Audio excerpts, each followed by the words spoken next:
Opening day baseball continues across the GGBL. Welcome back, everybody. Hope you guys enjoyed episode number 1. Hope you guys are enjoying the highlight reel style of video here. Going quick cut highlights, about 2 to 3 minutes, maybe sometimes 4 minutes per episode, or per game, I should say.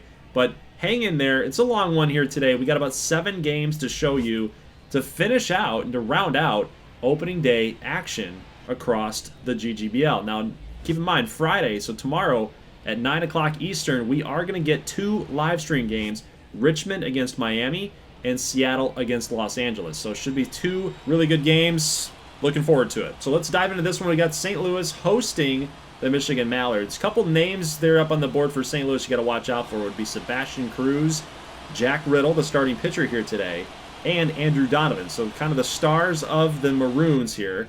And then on the other side, we've got Jose Franco, a 38-year-old pitcher. Was not taken in the fantasy draft until way late. Very good pitcher, by the way, so they got some good value late. But he should go toe-to-toe here with Jack Riddle in this opening day matchup. And we've already got some really nice defense out there in right field. Xavier Jowers. What a name that is, guys. Take a look at the route efficiency here. 99.9% route efficiency. Top speed hitting up to 16 miles an hour there for Jowers. So little man can move out there in right field. We've got Jack Riddle settling down here in the second inning to get another strikeout up on the board. And now we turn our attention here to Tyson Cobb, one of the other hitters that we want to keep track of here for the Maroons. You got Donovan, you got Cobb, and you got the catcher Sebastian Cruz. So a couple notable names there for the Maroons. Now we have a stolen base attempt here by Tyson Cobb, and because of the custom stadium, that is going to pop up every now and then. The little glitch there on the view. Here's another look at it as we end the inning. Tyson Cobb getting gunned out by the Mallards catcher. Let's go to Lamont St. Aud, one of the best names across the league. I love that name. He's going to strike out. Riddle gets him. Then we've got another strikeout. That's Vic Flutie. He's going down swinging too. So Jack Riddle has got everybody out of sorts for Michigan. That is Dom Taylor, the second baseman, the star second baseman. He's going to strike out. And then, hey, 5th inning, Alex Humberto, the other custom prospect on the Mallards team, hits a 406-foot bomb off of Jack Riddle. You got to love that if you're Michigan. Finally scratching across the first run of the game. But the Maroons, they're not done. Tyson Cobb says, watch me. I can do the same thing. Solo home run. They're going to tie the game up. Tyson Cobb with a 428-foot bomb. Exit velo 107. So that thing got out, and it got out fast. Absolutely obliterated. Let's go here to the top of the 8th inning. Jackie Theophanopoulos has been K-ing everybody, and he gets a little payback there on Alex Humberto for hitting that home run and doing a little spin move, right? Little home run celly.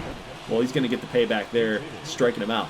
Pinch hitter Craig Vogelsang. Here's the difference between Vogelsang and James Chris. One can actually hit. So maybe the Las Vegas Nuggets are going to take a page out of the Michigan Mallards playbook. Coaching staff seems to know what they're doing. Craig Vogelsang gets a 1-out triple here in the top of the 8th inning. What a job. What a job. You get a good pitch to hit and just deliver it. Next batter here is Puckett. He's going to walk. And now here, top 8, we've got runners on the corners with 1 down, and Abernathy comes up. He's going to hit a ground ball. Nice play by Donovan over to second base. Over to first, that is a double play. St. Louis turns it, and they get out of the jam. However, got one problem. Top 9, Dom Taylor, and a 1-1 pitch. See you later. All the way to the Gateway Arch. They're in deep center field. Just kidding. Didn't hit it that far. 382. But look at the exit velo, 111 miles an hour. I haven't seen somebody hit a ball that hard yet. 111 exit velo, that's ridiculous. So 2-1 Don Taylor putting the Mallards up on top, and we'll take one more look at it again, and it was just right in Dom's wheelhouse. See you later. Let's take a look and see where this one landed. It's definitely over the wall. Derek Bolden, 5'10", 209, a little short, stocky looking dude. He can throw pretty hard. He should be able to. Looks like he's throwing some soft stuff though. A little base knock here. Okay, so Harvey Hamill with a base hit. Donovan, base hit as well. So still with 1 down, St. Louis is in business, guys. The tying run is at first. The winning run at the plate, but now bases juiced. The winning run is at second. Paxton Dallas, 2-1 pitch. What do you got, sir? What do you got, youngster? Double play ball. Game over. St. Louis not able to squeeze this one out. Michigan gets a little bit of a lucky win, in my opinion. They had some situations where St. Louis could have blown this thing open, and they just didn't get it done. So 5 hits for the Maroons, 4 hits for Michigan. 4 hits and you win a ball game. That's tough to do. So I think the onus is on St. Louis is the reason why they lost this game. You know, you got to own up to that.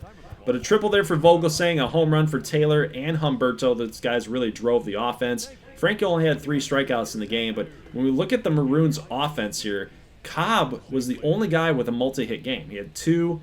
Donovan, Hamill, and Scott each with 1, 6 strikeouts, so they were making contact with the ball. Riddle pitched extremely well, 5 innings and 7 Ks. Can't get really around that. The offense has got to come through at some point. So, hey, let's go out now to an American League matchup. We got the San Antonio Bandits, which is a new team here in the GGBL, facing off against the Chicago Breeze. I love these 2 uniforms. They're just very clean. Of course, the baby blues there for the Chicago Breeze. Got a nice strikeout there. Frankie Freeman getting it started early. Will Smith on the other side, a 6'4", 30-year-old pitcher, so he's a veteran in the GGBL. And he's going to look like he's going to have a pretty good outing here. We've got some good defense by Angelo Ruth out in right field. He's a kind of a clunky runner, but he makes the play out in right. And then Fields is going to lift this into center field. Absol Jericho out there in center field patrolling it and makes the catch. So good defense all the way around there for the Chicago Breeze. Let's jump here to the top of the second as we've got Angelo Ruth getting a base knock back up the middle. That is the first hit given up by Frankie Freeman so far in the ball game. So, you know, it's early, top 2. I'm not surprised. Felipe Marquez, next batter up, the number 5 hitter, going to go over the head of the right fielder. They need Angelo Ruth out there, apparently. Going to completely miss the cutoff man. Nobody got out there fast enough, but Marquez going to be standing there with a double. And next batter up, Milt East, the number 6 hitter. We've got fly ball. There's Ricky Piper.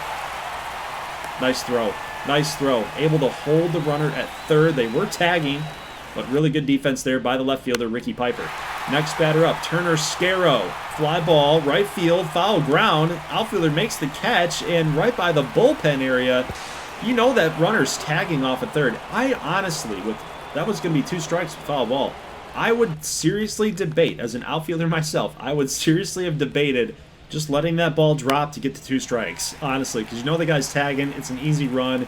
You try to run for an out at that point, I think. I don't know. Questionable decision there, I guess. But we got Percy Burnside, the top-hitting catcher for the Bandits. He's trying to take second here, but a great throw from left field is going to nab him. And San Antonio looks like they're getting a little bit desperate here against Will Smith. He's kind of slicing and dicing him up, guys. Take a look. 4th inning goes by the wayside. 5th inning goes by the wayside. And they're going to go to the bullpen is San Antonio. So Frankie Freeman's day is done. Here in the bottom of the 6th inning, we've got Jermaine Lang coming up and delivering a bomb. A solo bomb, making this thing 2-0. So Rosario comes in to the 6th inning and gives up a homer.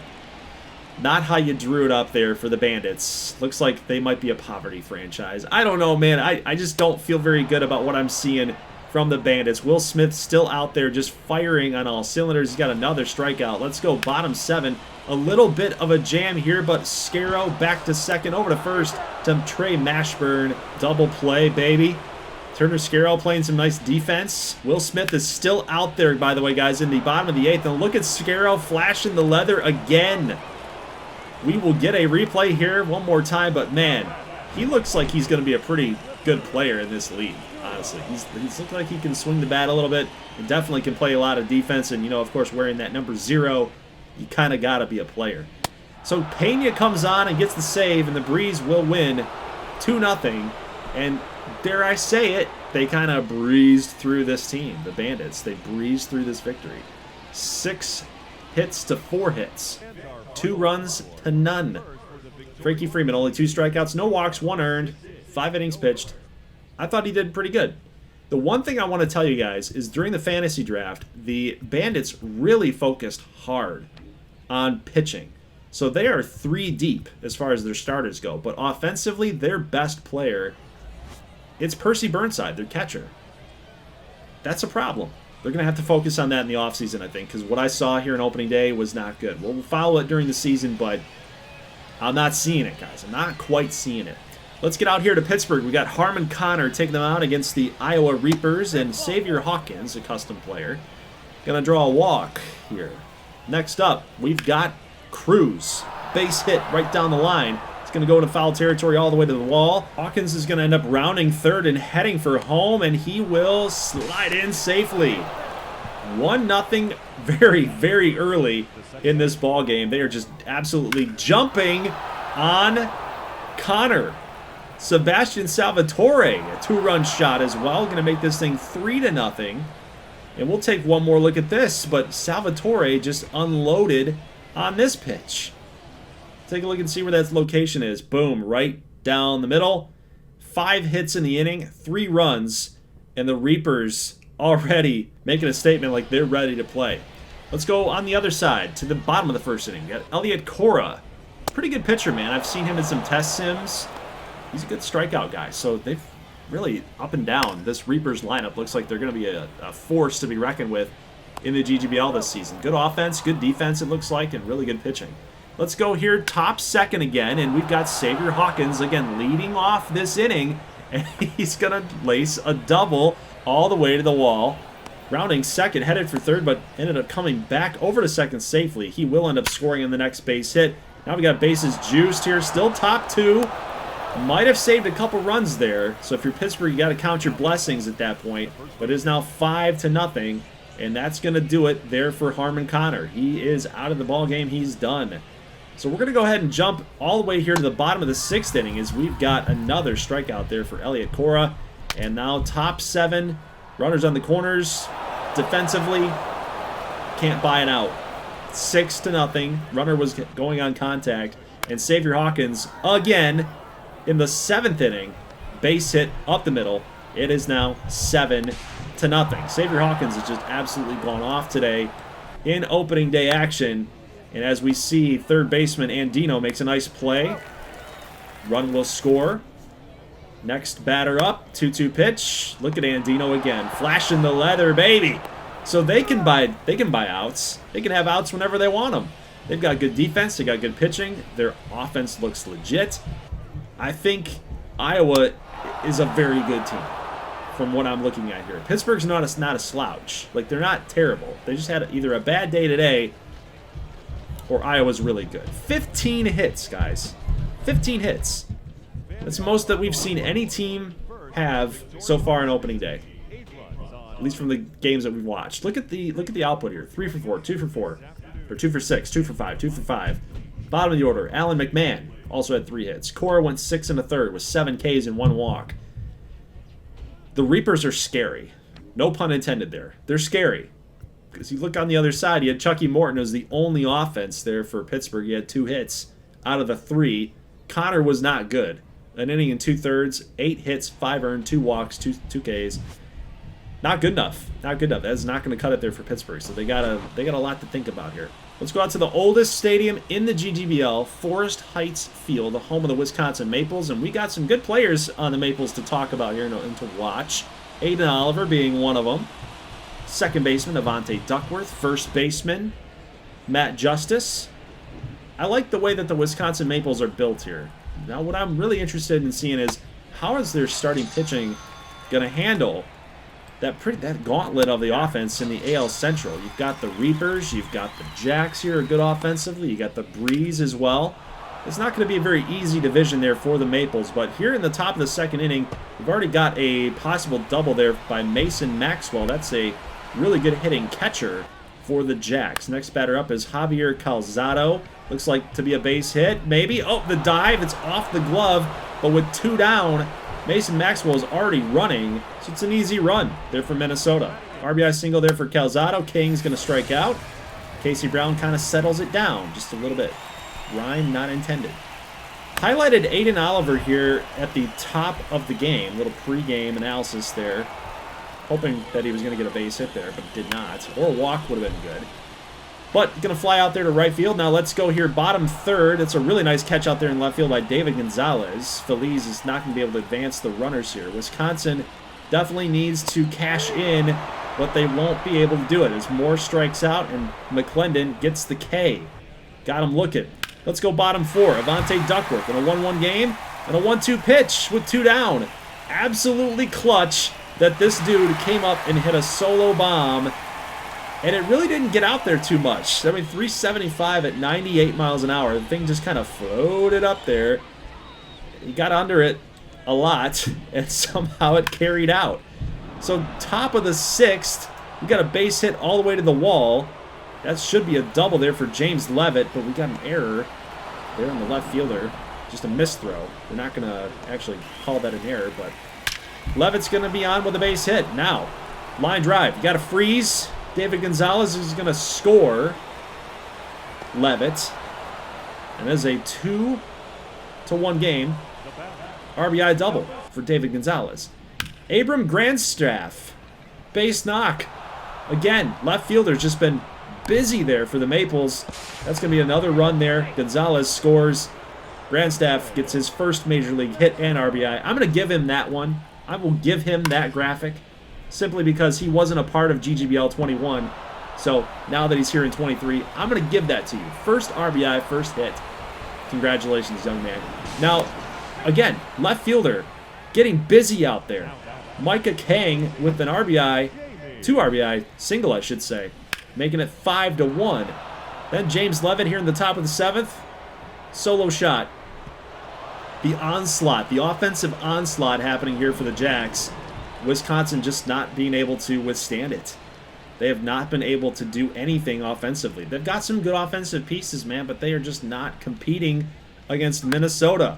David Gonzalez, again, we're hearing his name constantly called. Again, left fielder has been so busy. I think he's just exhausted. But look, David Gonzalez, what are you doing? He's rounding third and headed for home with 2 down. He must be thinking, I want mine. The ball was literally right there, right next to him. He just wanted a home run. He didn't trust that the Maples were going to be able to play good defensively here. So in a 6-1 game, we've got Calzado tacking on 2 more runs, making it 8-1. And again, this exit velo is not, the ball is not getting out very fast. So I don't know if it's the stadium. I don't know if it's just the fact that there's some wind out here too in Green Bay, Wisconsin, like blowing this stuff out a little more easy. We've got a lot of offense in this game, namely on the Jacks side of things. Matt Justice, RBI, double there for Wisconsin. Had to show that. He's a custom guy, had to show it. But that's not going to be enough, unfortunately. 14 hits for the Jacks, 8 runs. They do have an error on the board, but that's okay. That didn't really come to hurt them. And James Levitt is your player of the game. 3 for 5 today.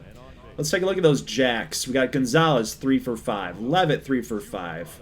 Grandstaff, 1 for 5 with the ribby. Maxwell, 3 for 3 with 3 runs. I think this offense is legit, guys. Gonzalez there with the triple. Home runs for Calzado and Levitt.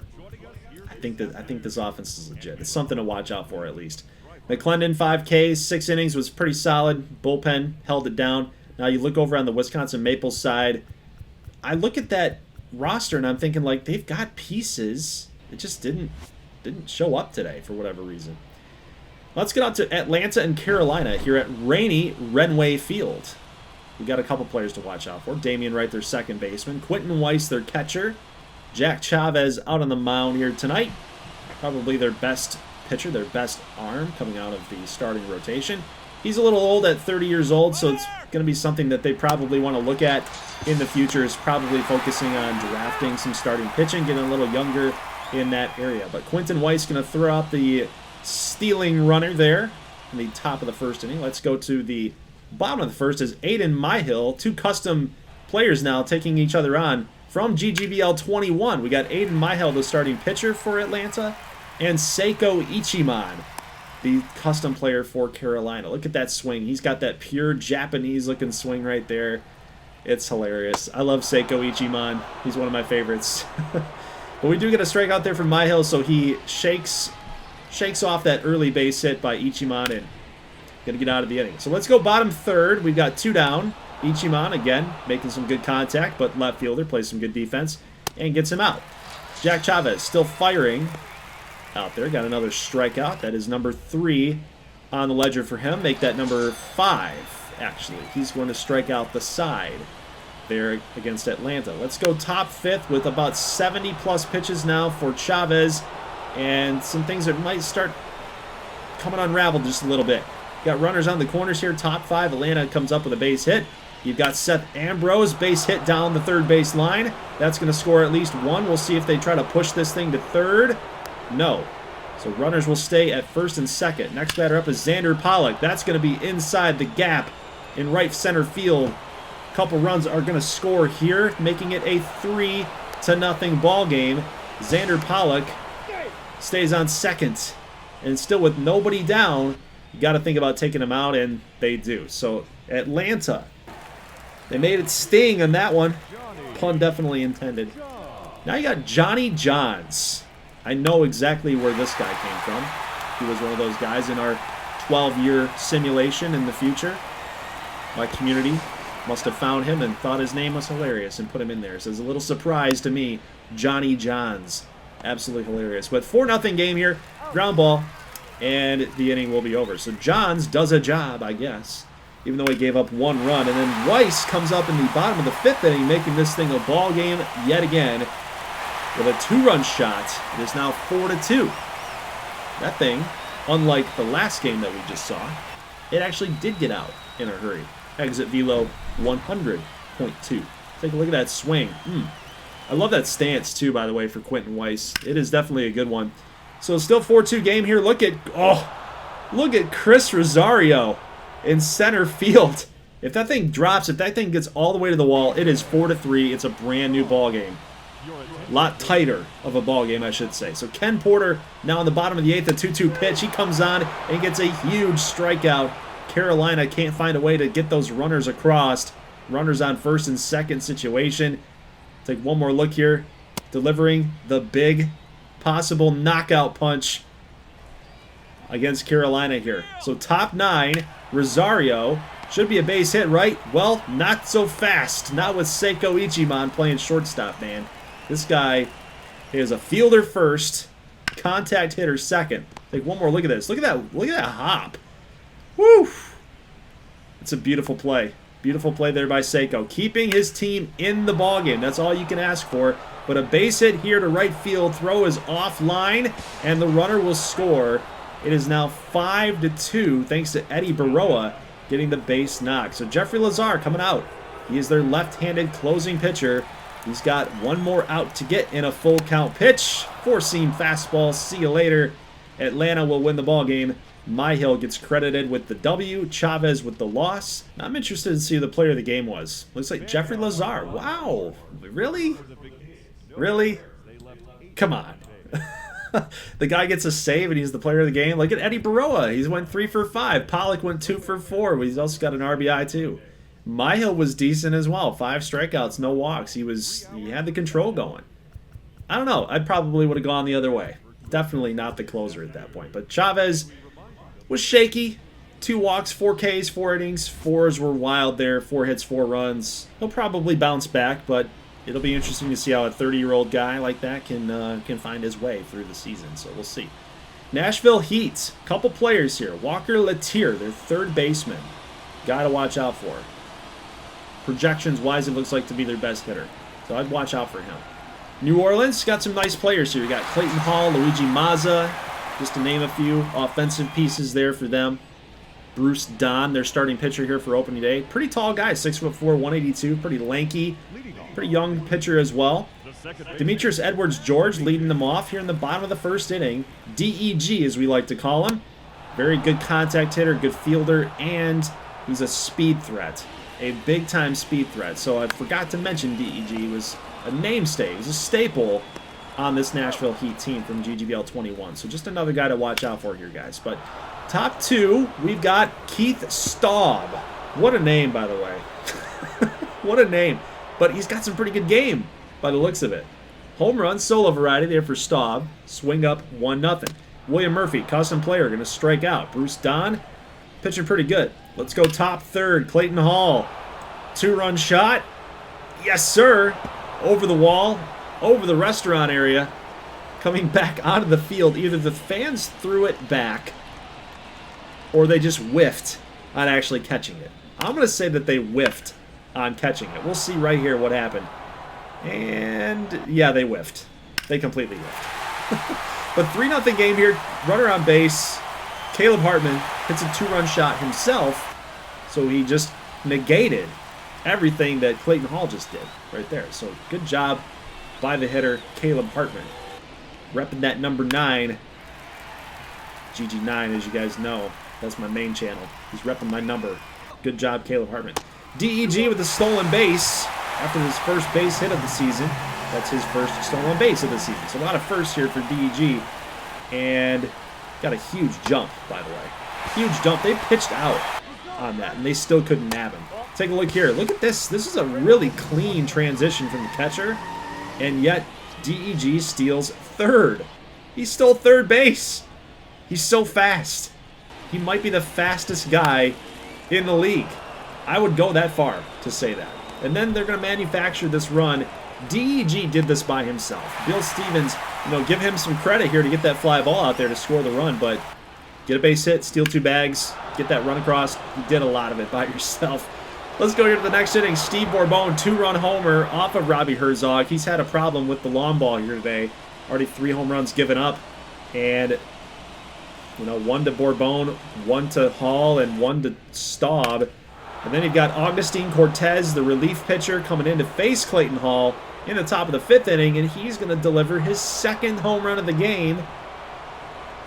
This one didn't get out as far, though. 327 and 94 exit velo. Look at that swing. Like, they're just lifting this. They're just lifting it out there.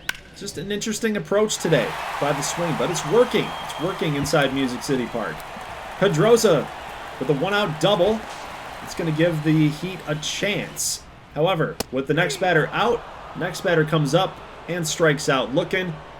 Got to get the bat off your shoulder. DEG in the bottom of the 8th inning will definitely do just that. So he's going to get on with a leadoff single. So now's the time, if you're the Heat, you got to try to come through here. So they do have DEG at second. They get a walk, the next batter. And then Walker Latier coming up, getting a base knock. And DEG will slide in safely and score. That is absolutely huge for the Heat with nobody down. Only down by 2 runs. Absolutely big-time moment right here in the bottom of the 8th. If you can score, if you can take the lead here, you go in to try to shut it down and get the win. But Tanaka going to strike out. It's a big moment there for the swing. Next batter up, Villalobos. He's going to strike out. So Gomes battening down the hatches here. William Murphy, ground ball to third. Toss over to second base. End of the 8th inning. And we are going to go ahead and jump to the Heat in the bottom of the 9th as Mitch Toney comes on, the veteran closer. He's 33. You'd think he's going to be able to lock this down. You would hope, if you're a swing fan. So here is Johnny Byler with a runner on base, and he's going to go Oppo Taco. In the bottom of the 9th inning, Byler ties it up and says, tacos? No, chicken dinger. Winner, winner, chicken dinger. The fans are going nuts. Oh, I love it. Give me some more of this drama. We need a walk-off here for opening day. Please give it to me. DEG's going to strike out. Next batter up, Bill Stevens. Ground ball. Toney makes the throw. Unfortunately, that's it for the Heat. But now they got to face this guy. 3 for 4. Keith Staub. Boosh. See you later. Extra innings. Home run. Solo variety. Keith Staub puts the team on his back. I was really hoping for a walk-off, but man, I can't play favorites here. I can't play favorites. There's some swing fans out there. I know there are. So I got to placate to you guys too. Keith Staub, look at that. He's giving it to the fans like, what? I can't hear you. You guys thought you had the game? That's pretty nasty, man. That's pretty nasty coming home after hitting the home run, saying like, where are you guys? Can't hear you. Can't hear you. Your silence is deafening. You guys, it was so loud in here after the 2-run shot to tie us. Now where are you at? Vinny Stroud will get the save. Keith Staub, your player of the game, 4 for 5, 2 homers and a double. Watch out for this guy. I'm anxious to see what he's going to do in the next, month when we simulate on Friday night after the live streams, I'm anxious to see what he's going to do as far as production goes. Is he legit? Is he not? We're going to find out. Definitely, we will find out. But DEG, 2 for 5, 2 Ks, 2 stolen bases. You had Hartman there and Byler with 2 home runs. Pedroza with a double. Herzog was not good. You can't go 3 innings. That's just it. You know, opening day game, and now your bullpen is just shot for the rest of the series. So they're going to need a day off here pretty quickly. Let's go to Kansas City against Houston. So Jack Melton, another GGBL custom pitcher coming from 2021. Going to be squared off today against Boyd Rush. So we got Monarchs, Copperheads. Here we go. First strikeout there of the game comes in the top of the second there for Jack Melton. That's not his first major league strikeout, by the way. And Boyd Rush going to get his first double play ball and his first strikeout of the game in the second inning. So we got a lot of firsts happening here for both pitchers in the second inning. So let's jump here to the top of the third. Jay Kinney is going to swing and a miss, one of my favorite players in the league. That's the third strikeout there for Melton. Make that number 4 against Doby. So he's starting to find himself here. Melton, number 5. Beautiful, beautiful pitch.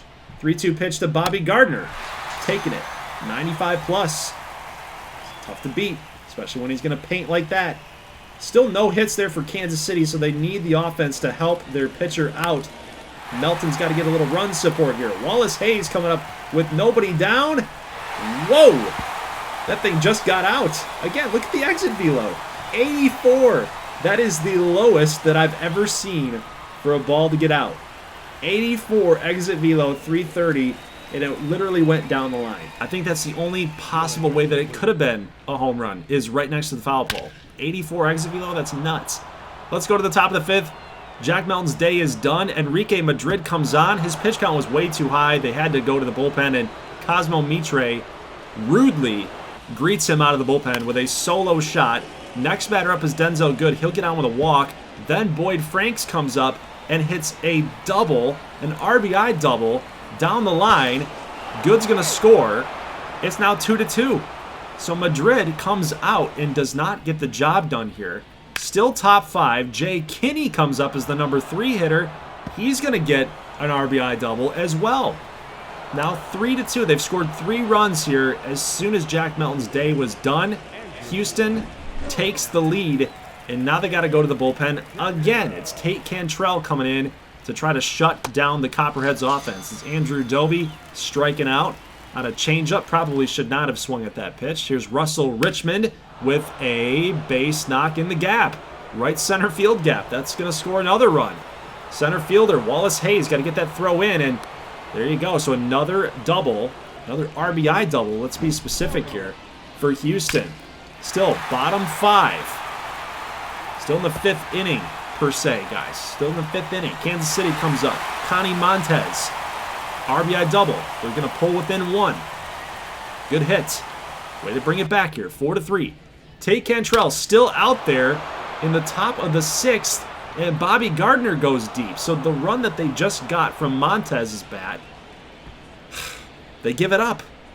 Man, a lot of extra base pop here for the Houston Copperheads, and they're really making the Monarchs pay for their bullpen usage today, man. This is not good for Kansas City as we look ahead into the rest of this series. Mikey Porter, their big time third baseman, going to strike out, and in the top of the 9th inning, Houston, you got to shut them down if you're KC. They're not going to. That's another home run for Houston. That's Andrew Doby.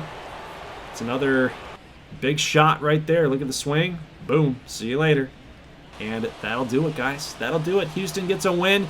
We'll take a look at the final score. I believe that Kansas City did tack on some more runs towards the end. Yes, they did. So 7-4 final score. 12 hits for Houston. 5 for Kansas City. Just wasn't enough, man. Just wasn't enough. I think what lost them this game, Kansas City, I think what lost them this game was their bullpen. You look at what the offense was doing prior to, Jack Melton shut them down.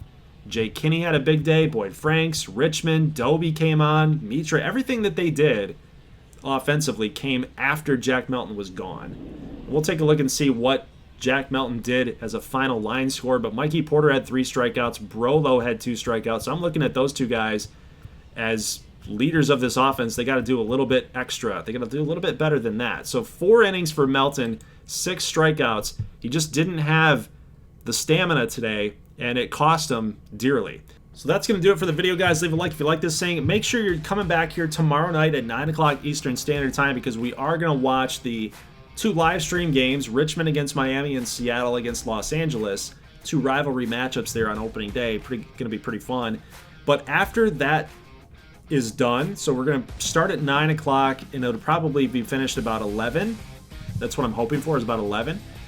We're probably going to get the stream ended at about 11:30, because what we're going to do is we're going to actually simulate a month and see what the standings look like, see the statistical leaders, who's hot, who's not type thing, start painting some storylines across the league here for season number 1. So you don't want to miss that one.